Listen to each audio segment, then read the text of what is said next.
भाग एक, शहर जो सो नहीं पाया।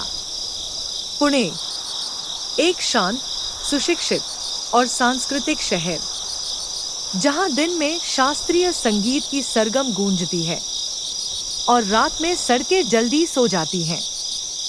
पर सन 1976 की एक रात इस शहर की नींद हमेशा के लिए उड़ गई, क्योंकि कुछ नौजवानों ने, कुछ कॉलेज के लड़कों ने इस शहर के दिल में ऐसा जख्म दिया जो आज तक भरा नहीं। यह कहानी है जोशी अभ्यंकर सीरियल मर्डर्स की, भारत के सबसे चौंकाने वाले छात्र अपराध की। पुणे का चेहरा।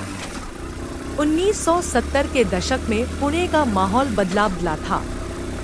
नए कॉलेज खुले थे, कला और विज्ञान में युवा उमंगें बढ़ रही थी।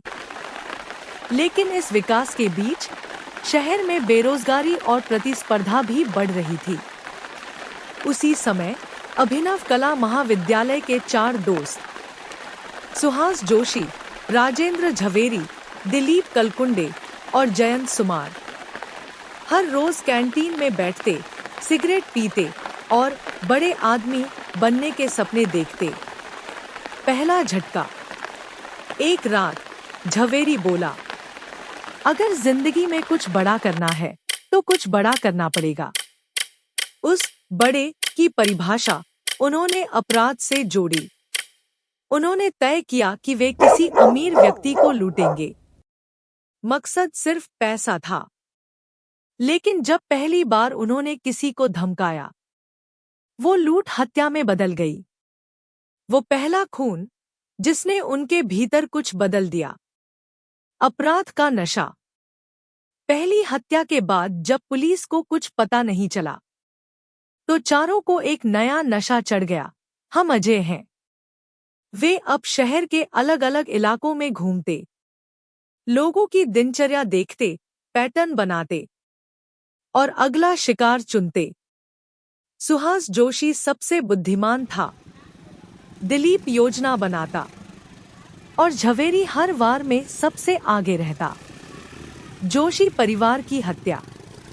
दिसंबर 1976।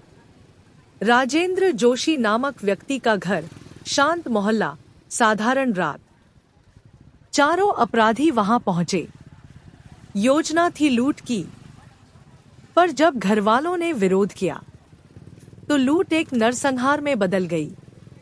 बुजुर्ग पिता, मां और 2 बच्चों, सभी की गला घोंटकर हत्या की गई। अगले दिन अखबारों में बस एक हेडलाइन थी, पुणे में पूरा परिवार मौत के घाट उतारा गया। लोग सन्न थे। किसी को शक नहीं था कि ये हत्यारे वही लड़के हैं जो रोज कॉलेज जाते थे। भय का शहर। हर हफ्ते कोई ना कोई गुमशुदा, कोई ना कोई शव और कोई सुराग नहीं। पुलिस उलझी हुई थी। शहर के अखबारों में सीरियल मर्डरर शब्द पहली बार छपा। लोग अब रात को जल्दी घर लौटने लगे। सड़कें सूनी रहने लगी।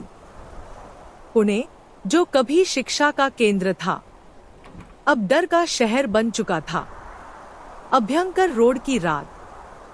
फरवरी 1977 की बात है। अभ्यंकर रोड, वही इलाका जिसने बाद में केस का नाम दिया।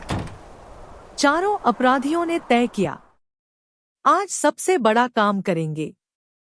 उन्होंने एक गैरेज मालिक के परिवार को बंदूक की नोक पर लूटा। पर जब मालिक ने शोर मचाने की कोशिश की, उन्होंने सभी को मौत के घाट उतार दिया। 3 पीढ़ियां, दादा, पिता, बच्चे, सब एक साथ खत्म। कुल मिलाकर 10 हत्याएं, 10 जिंदगियां, एक शहर की मासूमियत। सब लहूलुहान। और कोई नहीं जानता था कि यह सब कॉलेज के छात्र कर रहे हैं। अपराधी बनाम इंसान। कई साल बाद पुलिस रिकॉर्ड्स में दर्ज है, इन चारों के चेहरे में पछतावे का कोई भाव नहीं था। वे हर हत्या को रोमांचक अनुभव कहते थे। एक ने तो कहा था, हमने मौत को कला बना दिया था। पुणे अब जाग चुका था। शहर में अफवाह थी कि भूत घूमते हैं, कोई कहता डाकू हैं, पर सच इससे कहीं ज्यादा डरावना था। यह इंसान थे। भाग 1 समाप्त। भाग 2 में आप जानेंगे कैसे पुलिस ने महीनों की जांच के बाद इस गिरोह को पकड़ा, कैसे अदालत में हर सबूत ने उनकी कहानी खोली, और कैसे पुणे पुलिस ने भारत के सबसे जटिल सीरियल मर्डर केस को सुलझाया।